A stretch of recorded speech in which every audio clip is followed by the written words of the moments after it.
Hello guys, good morning, good afternoon, good evening. Um, kung ano man kayong oras na nanood sa aking video ngayon, for today's video, ay mag-share ko sa inyo kung meron ba kayong nangungutang at hindi bumabalik. Ayan po ang ating pag-uusapan. Ang na-share ko po ito ay lahat na na-share ko sa inyo, lahat ng video po na na-share ko, na ibabahagi ko, ay ginagawa ko po sa aking sari-sari store. Ayan po. Ang aking sari-sari store, ang ginagamit ko po ng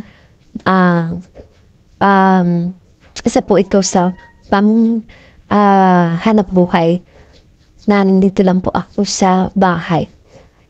At hindi natin maiiwasan na meron po talagang umuutang sa ating sari-sari store. Ayan. At kung meron po kayong sari-sari store at may balak kayong magpatayo, panoorin po ito ninyo ang aking video. At hindi ko pa simulan. Sa mga hindi pa nakasubscribe, please subscribe ng YouTube channel Alan Vlog. And don't forget to click the notification bell para ma-notify po kayo sa mga bagong in-upload ko mga video. And don't forget, like and share para marami pa ang makapanood ng video kong ito. At kung kayo ay nanood sa aking video ngayon, at sana nagustuhan nyo. Sana ma-share ko ninyo ito. Comment down below kung ano pa ang mga katanungan niyo. Ngayon ay ating pag-uusapan. Kung meron kayong nag-uutang na hindi na bumabalik, ito po ang gawin mo. At ito po ang ginagawa ko. Unang-una, may kwento po. Isa po sa aking customers na umuutang. Ngayon, sa pagbabayad, hindi na bumabalik at hindi na rin siya bumibili sa aking sari-sari store. Yan po, isa po yan sa ating problema mga kasari, dahil kahit maliit lang ang ating pinapautang at maliit din ang ating paninda. Yan po ang pinaka-problema. Isa po yan sa problema. Kaya naisipan ko at nagawan ko ng paraan kung paano siya bumabalik. Ayan. Kung ito po ang ginagawa ko, na bumabalik siya sa aking sari-sari store. Dahil sa aking sari-sari store, nasa gitna po ako. At ang kanyang bahay, nandyan po sa ibabaw. Kaya, padaan po siya sa aking sari-sari store. Ito ang ginagawa ko sa kanya. Parang una nakita ko po siya na bumabasad.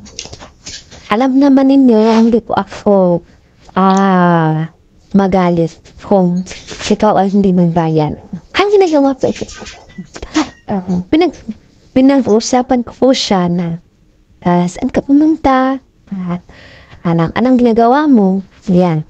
At yan po. Ang sinagot niya ay meron po akong pupuntahan. Sige.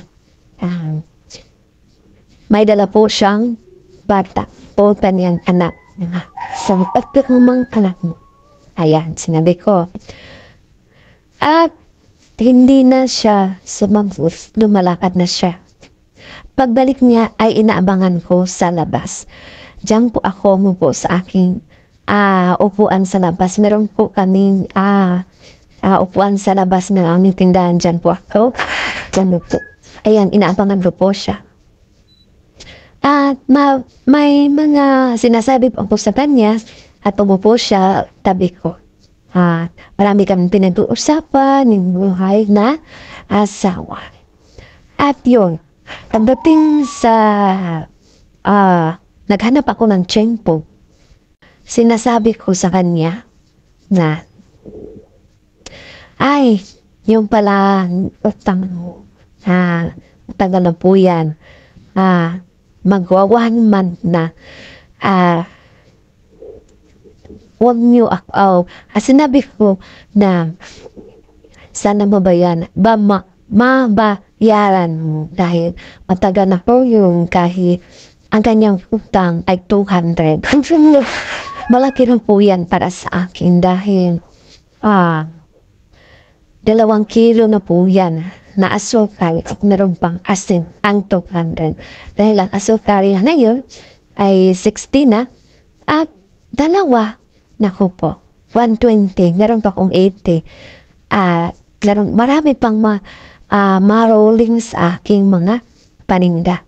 Kaya sinasabi niya na bukas na lang sweldo po ng asawa ko, maibigay ko siya, kung maibigay na ang kanyang sweldo, bigyan din kita sa aking utang. Walang problema, walang laki ang ruses.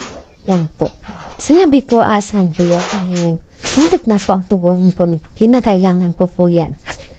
Yan po. Kasi nasabi niya, kasi pagdating ng bukas ay bigyan ko ako sa kanya. Ay nako. Bukas, yan ang utang niya, 200. Nako, sinasabi niya 100 lang muna dahil nga liit lang ang sweldo sa kanya asawa. Ako naman hindi pwede magalit dahil tayo ay tendera. Hindi po pwede magalit sa ating customers dahil may kasabihan. Customers always right. Yan po. Ang ginagawa ko, tinanggap ko po ang 100 at kaya meron po siyang balance na 100. Na yun, ang discarded niya, nagbabayad ng 100, may balance na 100. Pagdating ng umaga, meron po siyang inautosan ng kanyang anak. Mag-uutang. Ang sinasabi ko, hindi ko pa pautangin ang ina dahil meron po pa siyang balance. Bayad muna kayo sa inyong balance at pautangin ko kayo ulit. Ayan, sinasabi sa kanyang anak. Umuwi ang kanyang anak at sinasabi sa kanyang ina, nako, hindi pa siya naniniwala sa kanyang anak. Siya na po ang pumunta sa aking sari-sari store. Ayan, hindi na pwede na magalit at sinasagot ko rin kung anong mga sinasabi niya. At yun, nagtanong siya sa akin na pwede bang mapuutang? Dahil ilan po ako sa aking palayaw po sa aking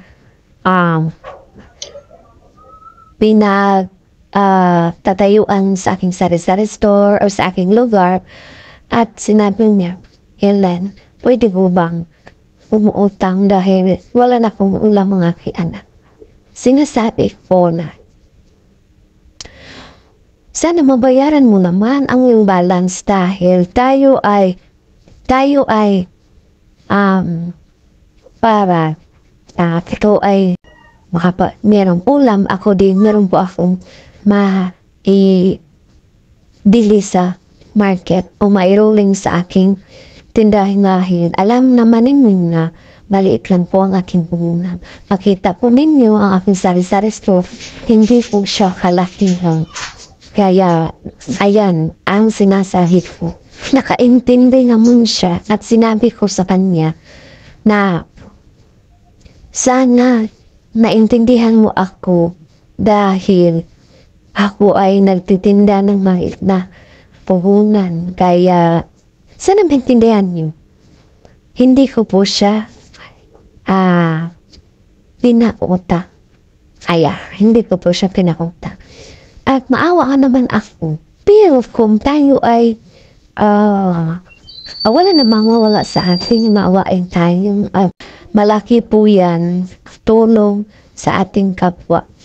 Pero merong tao na ganyan na gumagawa ng diskarte para lang kapag-utang. Yan, hindi ko po siya pinautang At sa kabukasan, binabayaran po ako ng 100. Ayan, nakita mo na, binigyan ako ng 100. Kaya, pagbalik niya, nag-iutang din siya. Nako, noon ay 200 ang aking pinautang. Ngayon ay nasa 100 plus na. Hindi na po siya pumapatong sa 200. Ayan. Yan po ang ginagawa ko sa nag-uutang ko na hindi na mabalik. Maraming salamat po sa inyong tanong at sana meron po kayong natutunan sa aking video na ibahagi ngayon.